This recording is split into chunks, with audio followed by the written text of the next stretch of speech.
একটা সত্যি কথা বলবো, আপনি যদি আপনার নিজের শরীর কেটে টুকরো টুকরো করেও দেন, মানুষ সেটা দেখে বলবে এই টুকরোগুলো আর একটু সমান হতে পারত।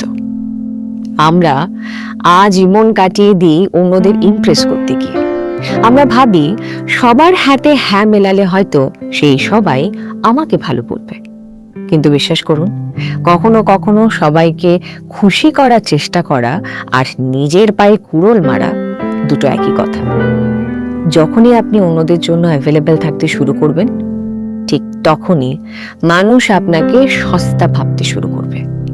মনে রাখবেন, সবাইকে ভালো রাখার কাজ আপনার নয়, আপনার কাজ নিজেকে ভালো রাখা। যার বোঝার সে আপনার নিস্তব্ধতাও বুঝবে, আর যাদের বোঝার নয় তারা আপনার চিৎকারটুকুও শুনবে না। তাই জোগাড় সাজা বন্ধ করুন, সেটা সার্কাসে মানায়, বাস্তব জীবনে নয়।